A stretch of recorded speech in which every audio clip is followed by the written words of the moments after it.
Hi everyone, today we will talk about Grammar as Science Unit 5, Working with Grammar. Before I start, I will give you a short review about the previous units. First, grammar makes expressions. It helps us create sentences and communicate. Second, there's a guiding hypothesis. It says that what people internalize is a grammar. Third, grammar is like a science theory. It is knowledge about people's own language. And fourth, finally, grammar must be tested, extended, refined, and revised to improve our understanding. And then I will talk about how we test the grammar using a made-up examples called Grammar A. Testing a grammar is partly about checking if it generates the expressions we want and avoiding generating the ones we don't want. Let's say we collect a data set 1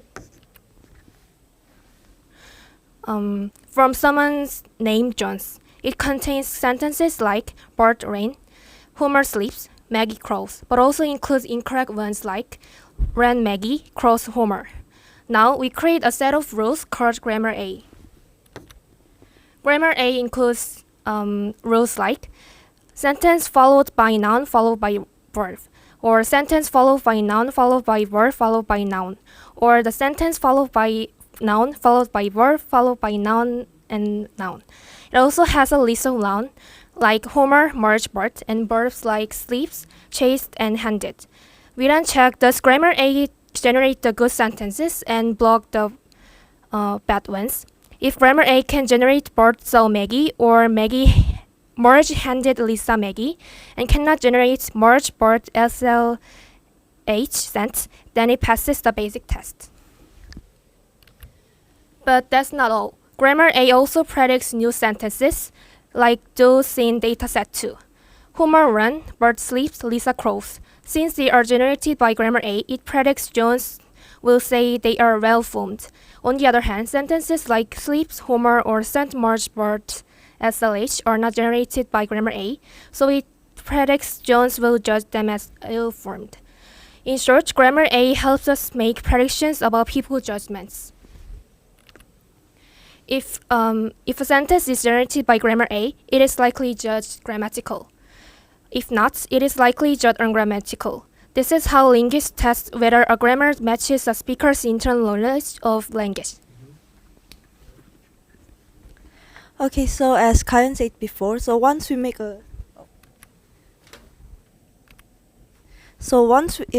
make a grammar, we can use it to make predictions.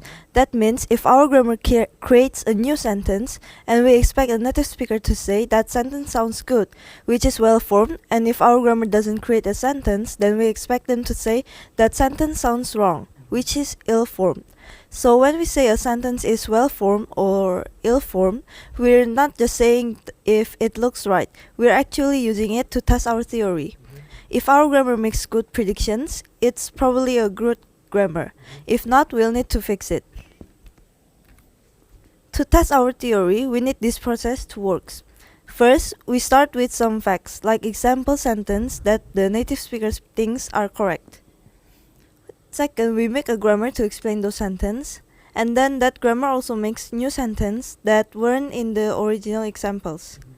Then we test those new ones. If the speaker still thinks they sound okay, then it's well formed. If not, our grammar needs to work. When it sounds wrong, we say the grammar made a wrong prediction. We also call that a misprediction, and that means the grammar is incorrect. So now we have to fix this grammar. For example, there's this sentence.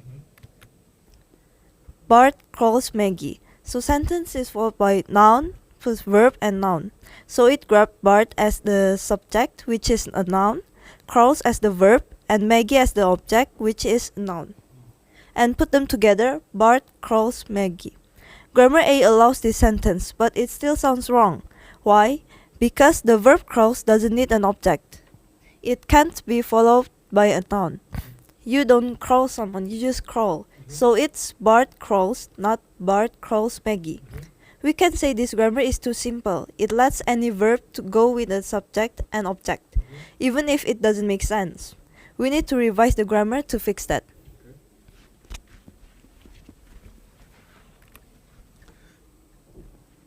So, how to revise grammar A? We can distinguish among type of verbs. Here are the verbs that refers in grammar A. Then, how to distinguish these verbs? We just need to check, is it taking a following noun or not. If the verbs take a following noun, it will be the verbs, and if the verbs don't take a following noun, it will be the intransitive verbs. Now we can revise lexical rules. We can add intransitive verb here. So this is the new grammar B, which is the revised form of grammar A. As you can see here, Bart cross Maggie is no longer generated, and new grammar no longer mispredict the data in questions. Now about a note on checking prediction. When you're checking prediction with speakers, it's important to be careful in how we evaluate their judgment. We need to remember that ill-formed is different from senseless, unnatural, incorrect, or improper. Using the term from Unit 4, ungrammatical is different from unacceptable. If we show a sentence to someone and they say, that sentence sounds bad, we need to ask, what exactly do they mean? Is it the content of the sentence, its naturalness, its unfairness, its structure, its status as proper English? Only when the problem is about grammar should it be called ungrammatical. If someone says a sentence is improper, we should not automatically call it ungrammatical.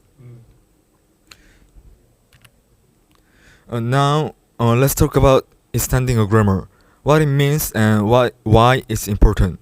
Let's start with the basic idea. A grammar might not always work perfectly. Sometimes it produces sentences we don't actually want, and sometimes it fails to produce sentences that we do want, sentences that are actually correct and natural. In the second case, when the grammatical can't generate good sentences, we say that the grammar is incomplete or that it fails to cover the data adequately. So what do we do when a grammar is incomplete? We need to extend it. That means we have to add rules so the grammar can handle more of the language. In the textbook, it mentions grammar A and grammar B. Both of them only handle a small part of English. To create a grammar that can handle more, like real English, we have to extend grammar A or B in at least two ways. First, we can include more lexical rules. Let's look at an example. We take grammar B to see if it can generate this sentence, Bart likes Maggie. The answer is no, it doesn't. Why not? Because grammar B doesn't have a lexical rule for the verb likes. To fix this, we need to add a rule like V to likes. That's how we extend the grammar by adding more vocabulary or word level rules. And second, we can include more structural rules. Here's another example. We test grammar B again to see if it can generate Bart works to Maggie. Again, the answer is it doesn't. This time we are missing two things: lexical rules for work and a structural rule to handle the phrase to Maggie. So to generate this sentence, we need to add both kind of rules, vocabulary rules and structural rules. In short, extending a grammar means making it more complete by adding rules both for word and for sentence structure. Thank you for listening.